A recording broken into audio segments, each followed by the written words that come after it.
Hey everybody, Mike Naso here with the tropical video update on Tropical Storm Chris as it continues to strengthen somewhat, a little bit more than I think anybody has anticipated at this time. There it is on satellite in the Atlantic Basin, Chris looking very well organized with good outflow, no real shear, good central dense overcast forming, and the Martinique radar, or the Guadeloupe, I forget which one, I think it's the Guadeloupe, showed a tightening vortex there with good banding features, so it looks like Chris is set to go over the next several days as it moves west-northwest. This upper level low, which was dominant yesterday, starting to kind of pull out, and you've noticed these winds, instead of, if they were still pushing down in front of Chris, that would be bad, but they're kind of pulling up and outward as this entire area should kind of progress out of the picture, and that should lead to a more favorable environment for Chris to become a hurricane, probably by tomorrow night, and then head on up towards the Gulf of Mexico. And it's still a long way out, but it looks like conditions might not be all that bad in the Gulf for when it gets there. So we're really going to have to watch this one.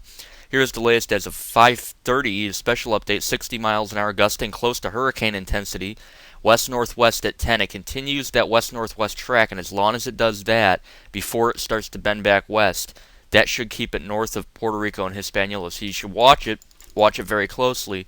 Pressure 1,003 millibars. And, it's funny, the Hurricane Center, Richard Pash, great forecaster there, noted that the 1,007 millibar pressure they had at 5 was pretty low for this area of high pressure. So 1,003 millibars for this area is pretty low. So this is probably what you'd typically see 989, 990 for an area of average pressures.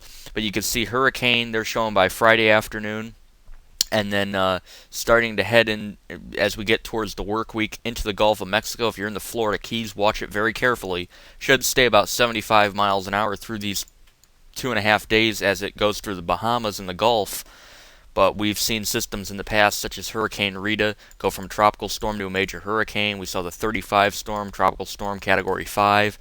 And so we always have to watch them closely.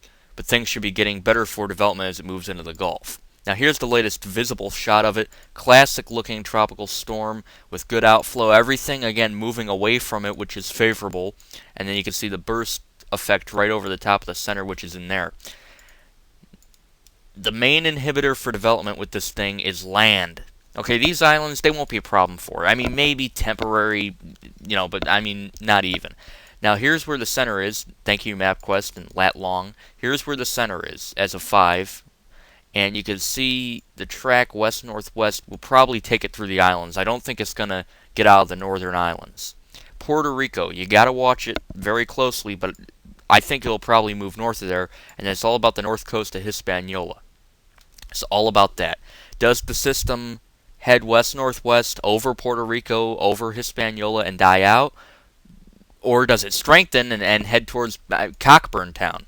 A lot of questions we need answering. But if it moves over Puerto Rico and then over the Dominican, remember George was 115 here, then it strengthened 120 over the Mona Passage, and then it just stayed 75, but it never got back up to major hurricane strength in the Gulf, and look what happened to Katrina.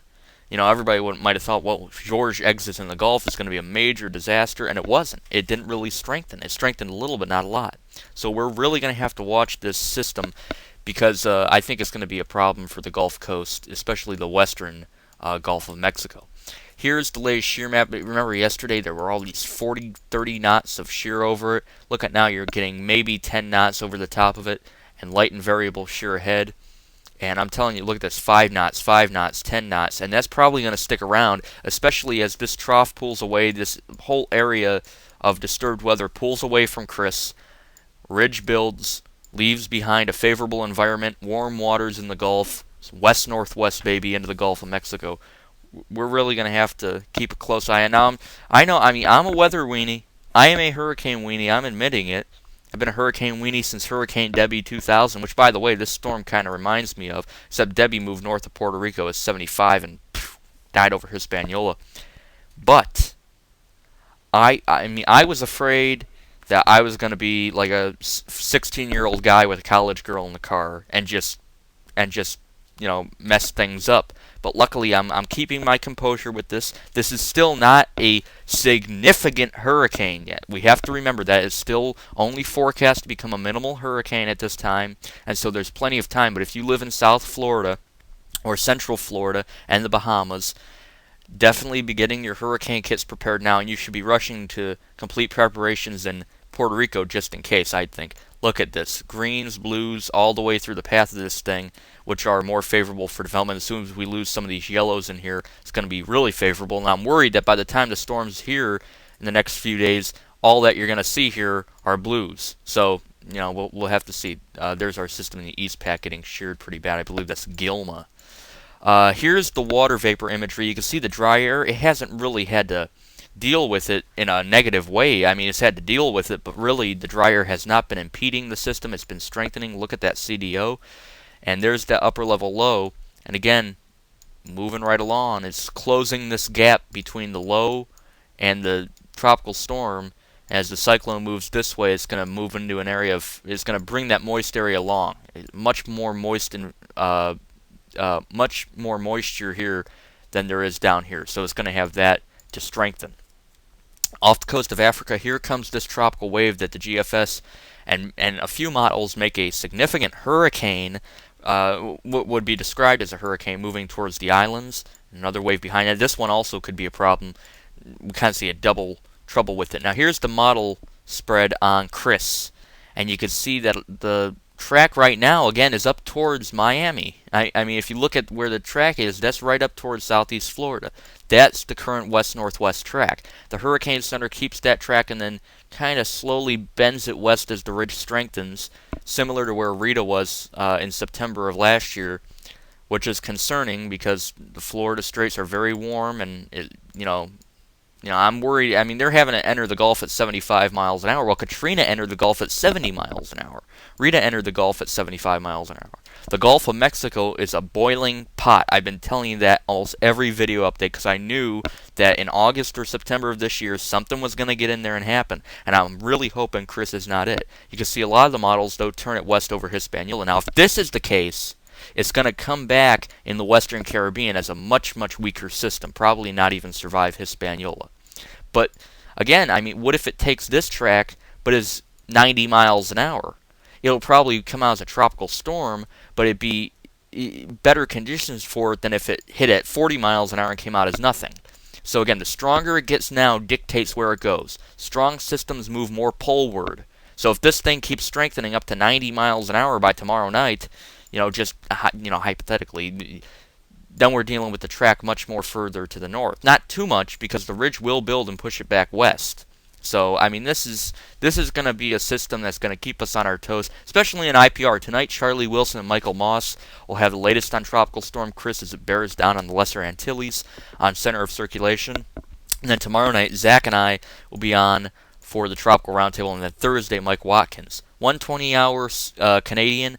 There's Chris. Here's another system that blows. I watched and I said, wait a second, why does Chris jump from here to here as a stronger system and then plow into Texas? And it doesn't. This system comes out of here while Chris heads in here, and by 144, Chris, what's left of it is somewhere in here, and here's our other system hitting Texas. There's our system that the wave's currently out there. There it is hitting the Lesser Antilles, and there's a bigger system coming behind it. GFS, scary. Look at this thing. This is the big storm. Here's the second storm, the wave in front of it, and Chris is right here. I mean, so it's still dissipating it, but at this point, I mean, with the way it's stacked and achieving, I mean, it's 15 miles an hour away from becoming a hurricane. I don't think it's gonna dissipate at this point, but who knows? Hopefully, it will. 48 hours as far as the UK Met goes, has it north of Hispaniola, which seems pretty right. 2 days from now, maybe a little bit further to the west, I'd think, in 2 days, but nevertheless, pretty much on track. And there's the visible as the sun goes down. Looking pretty good out there, Chris. Really surprised. I mean, I pretty much knew yesterday that it would become a tropical storm, but I thought at this time today, maybe it'd be 45 miles an hour, which it was until about 20 minutes ago, and then they're like, whoa, hold the phone, we got some wind reports. So this I thought this was going to be a much larger feature too. This is pulling out. I mean, things are setting up right for Chris, I'll tell you that. If he maintains this, if he could get north of 20 before he gets to Hispaniola, even if he turns due west from there, he's got smooth sailing. If you're in the Gulf of Mexico, especially the Texas coast and Louisiana, the upper Louisiana coast, and all of the Gulf Coast, you need to watch it, but especially Texas and Louisiana at this time, start getting your hurricane preparations prepared in case Chris makes a move towards you. Gilma, 40 miles an hour gusting to 50 northwest at 8, 1005 millibars. This kind of sat around, strengthening, could get to 60 and then move on out. Fabio, 50 miles an hour gusting to 65 west at 14,000 millibars, could get to 60 and then fizzle out. A lot of storms taking tracks near Hawaii. Hawaii been lucky. Nothing Aniki-like, but certainly always interesting when they get close. There's a satellite image. Fabio looking good, kind of ragged, but has more outflow. This one, Gilma's kind of bursting. They're far enough apart, I don't think you'll see any interaction, but nevertheless interesting, no doubt. And then finally, Tropical Storm Prapirun, 65 miles an hour gusting to 80, could become a Category 2 typhoon before slamming into Nam. And you can see the track here, west-northwest, straight on up. Watch out for heavy rainfall. I'm Mike Naso from IPR and the Tropical Roundtable, and I like that graphic. Usually I don't like graphics I make, but that's a nice one. I think I'll keep that one for the rest of the season.